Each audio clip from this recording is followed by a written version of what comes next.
Saturday, August 10th. Smoke, smoke, smoke. It was not easy to tear ourselves away from Portland so early. The Oregonian contains one of the best notices that Mark has had. He is pleased with it and is very jolly today. We left for Olympia at 11 o'clock via Northern Pacific Railroad. Somehow Mark seems to grow greater from day to day. Each time it seems as though his entertainment had reached perfection, but last night surpassed all. A gentleman on the train, a physician from Portland, said that no man ever left a better impression on a Portland audience, that Mark Twain was the theme on the streets and in all business places. A young reporter for the Oregonian met Mark as he was boarding the train for Olympia and had probably 5 minutes to talk with him. He wrote a 2-column interview which Mark declared was the most accurate and best that had ever been reported of him. On the train, a bevy of young ladies ventured to introduce themselves to him, and he entertained them all the way to Olympia, where a delegation of leading citizens met us, headed by John Miller Murphy, editor of the oldest paper in Washington.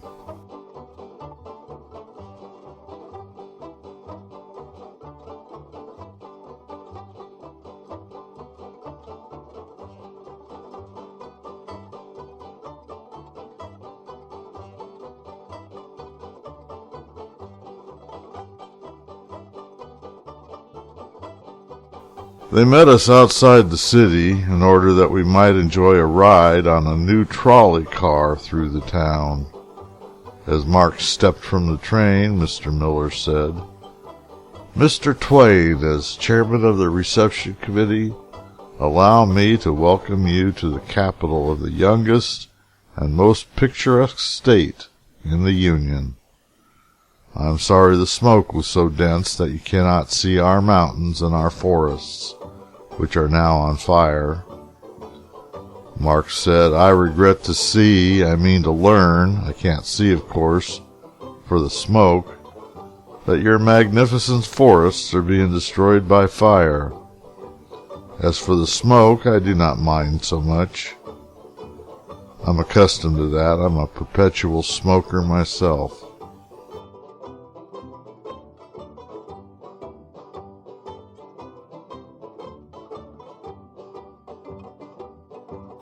Monday, August 12th. I had trouble in settling at the Opera House. The manager is a scamp. I expected trouble, and I had it. The Tacoma Press Club gave Mark a reception in their rooms after the lecture, which proved to be a very bright affair. Mark is finding out that he has found his friends by the loss of his fortune. People are constantly meeting him on the street, at halls, and in hotels, and telling him of the happiness he has brought them, old and young alike. He seems as fresh to the rising generation as he is dear to older friends. Here we met Lieutenant Commander Whatcom, who is an executive officer of the Mohican, now in Seattle Harbor. He has invited us all on board the man-of-war to dine tomorrow, and we have all accepted.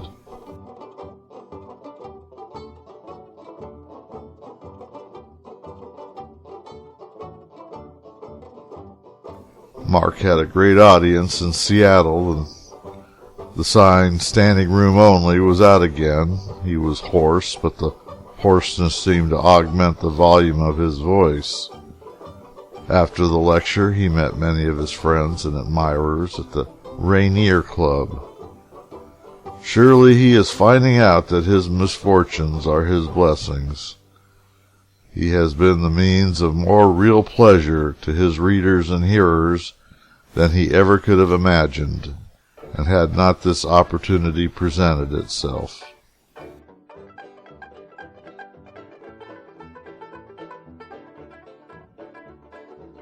Wednesday, August 14th. Mark's cold is getting worse. He worried and fretted all day, 2 swearing fits under his breath with a short interval between them. They lasted from our arrival in town until he went to sleep after midnight. They spent the night at the Fairhaven Hotel. The theater was in the next town of Whatcom, or New Whatcom. These towns would all later merge into the town of Bellingham. The Lighthouse Theater was on the 4th floor of a building with no fire escapes. It was with great difficulty that he got through the lecture. The crowd, which kept stringing in at long intervals until 9:30, made him so nervous that he left the stage for a time. I thought he was ill and rushed back of the scenes, only to meet him in a white rage. He looked daggers at me and remarked, "You'll never play a trick like this on me again. Look at that audience. It isn't half in yet." I explained that many of the people came from long distances and that the cars ran only every half hour, the entire country on fire causing delays, and that was why the last installment came so late. He cooled down and went at it again. He captured the crowd. He had a good time and an encore and was obliged to give an additional story. The agent had failed to provide refreshments for Mark after the performance, and all public places were closed, and no lights burning even in the Fairhaven Hotel. So a few members of the Cascade Club took him back to their club rooms.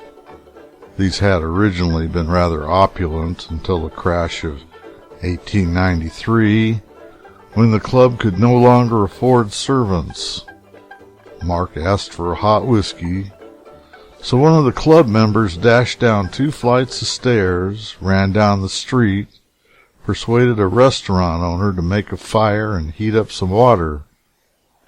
The water was probably tepid by the time it arrived, but Mark claimed it was hot enough and even insisted on a second drink. "No doubt to make us feel better," recorded a member who chronicled the event.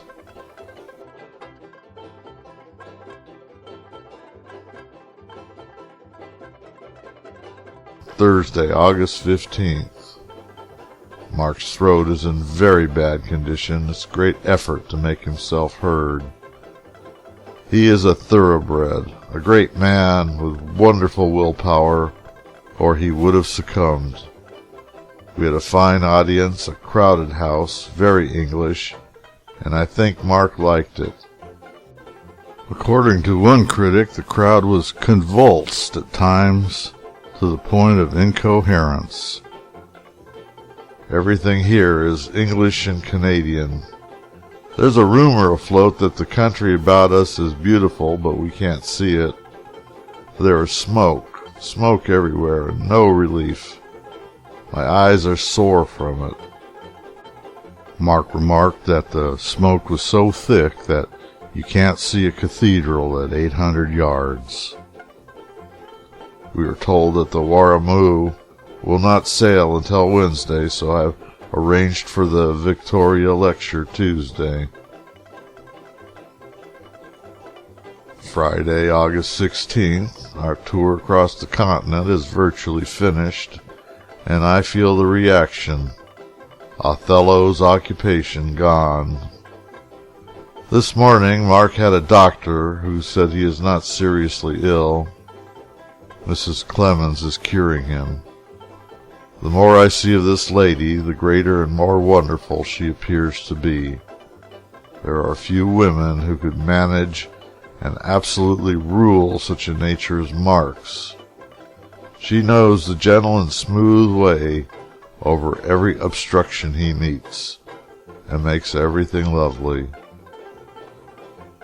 This has indeed been the most delightful tour I've ever made with any party, and I wish to record it as one of the most enjoyable of all my managerial experiences. I hardly ever expect another. Mark has written in a presentation copy of Roughing It, "Here ends one of the smoothest and pleasantest trips across the continent that any group of 5 has ever made." Mark is better this evening, so we shall surely have a good lecture in Victoria.